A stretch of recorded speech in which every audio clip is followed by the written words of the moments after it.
নমস্কার বন্ধুরা, অপর্ণা রান্নাঘরের আরও একটি পর্বে আপনাদের সবাইকে স্বাগত। কেমন আছেন বন্ধুরা? আশা করি ভালো আছেন। আর চলে এসেছি ডাঁটা আলু পোস্ত নিয়ে। সজনে ডাঁটা আর আলু দিয়ে কীভাবে আমি ডাঁটা আলু পোস্ত বানালাম সেই রেসিপিটাই আজ আপনাদের সঙ্গে শেয়ার করব। চলুন দেখে নিই। তার জন্য নিয়ে নিয়েছি আমি দুটো মিডিয়াম সাইজের আলু, লম্বা টুকরো করে কেটে নিয়েছি। আর নিয়ে নিয়েছি 4টে সজনে ডাঁটা, লম্বালম্বি করে খোসা ছাড়িয়ে আমি কেটে রেখেছি। গ্যাস ওভেনে একটা কড়াই বসিয়ে দিয়েছি। কড়াইতে দিয়ে দিয়েছি 2.5 টেবিল স্পুন সর্ষের তেল। তেলটা গরম হয়ে যাওয়ার পর দিয়ে দিলাম 2টো শুকনো লঙ্কা আর দিয়ে দিলাম 1/4 টেবিল স্পুন কালো জিরে। খুব ভালো করে মশলাটাকে প্রথমে আমি গরম করে নিচ্ছি। এইবার আমি এর মধ্যে দিয়ে দেব লম্বা টুকরো করে কেটে নেওয়া আলু। এটা অনেক পুরনো রেসিপি, সকলেই বানাতে জানেন, তবে আমি কি পদ্ধতিতে বানালাম সেই রেসিপিটাই আজ আপনাদের সঙ্গে শেয়ার করছি। আলুটাকে খুব ভালো করে তেলের মধ্যে ভেজে নেওয়ার পর দিয়ে দিলাম স্বাদ মতো নুন আর হলুদ গুঁড়ো। এবারও ভালো করে ভেজে নিচ্ছি। মিডিয়াম টু হাই ফ্লেমে আলুটাকে লাল করে ভেজে নেওয়ার পর আলুটাকে প্রথমে আমি একটা প্লেটের মধ্যে তুলে রাখছি।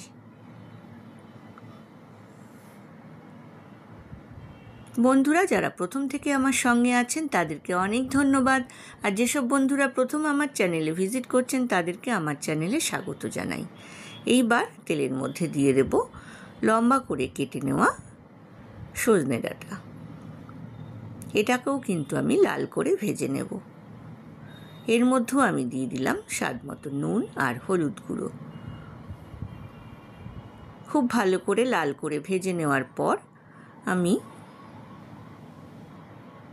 সজনে ডাঁটাটাকে আর কড়াই থেকে তুললাম না, মাঝখানটা ফাঁকা করে দিয়ে দিলাম 4 টেবিল স্পুন পোস্ত বাটা।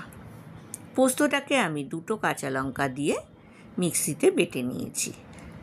এইবার দিয়ে দিয়েছি 2টো কাঁচা লঙ্কা আর দিয়ে দিলাম ভেজে তুলে রাখা আলু। খুব ভালো করে ডাঁটা আর আলু মিক্স করে ভাজা ভাজা করে নিচ্ছি। নুন আর হলুদটা কিন্তু আলাদা আলাদাভাবে আমি কড়াইতে আলু আর ডাঁটার মধ্যে দিয়ে দিয়েছিলাম। দিয়ে দিলাম 1/2 কাপ গরম জল।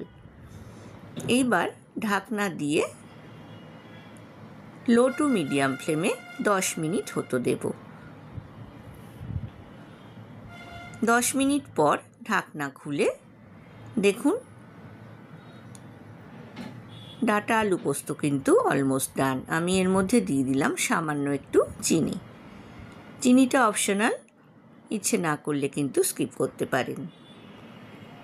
যেহেতু নিরামিষ রান্না, স্বাদটা ব্যালেন্স করার জন্য আমি এখানে চিনির ব্যবহার করলাম। গ্যাসের ফ্লেমটাকে একদম কমিয়ে দিয়ে আমি আলু আর ডাঁটাটাকে মাখা মাখা করে নিলাম। তৈরি হয়ে গেল গরম গরম সজনে ডাঁটা আলু পোস্ত। ওপর থেকে আমি ভাজা শুকনো লঙ্কাটা দিয়ে দিলাম। গ্যাসের ফ্লেমটা বন্ধ করে দিয়েছি। এইবার সার্ভিং বলে আমি ডাঁটা আলু পোস্ত সার্ভ করে দেব। বন্ধুরা আশা করি আজকের রেসিপিটা আপনাদের ভালো লেগেছে। ভালো লাগলে লাইক, কমেন্ট, শেয়ার করতে কিন্তু ভুলবেন না।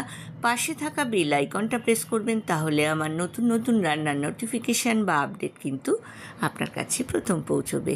আজ এ পর্যন্তই বন্ধুরা, দেখা হবে আবার নতুন রেসিপি নিয়ে। ভালো থাকবেন, সুস্থ থাকবেন, ধন্যবাদ।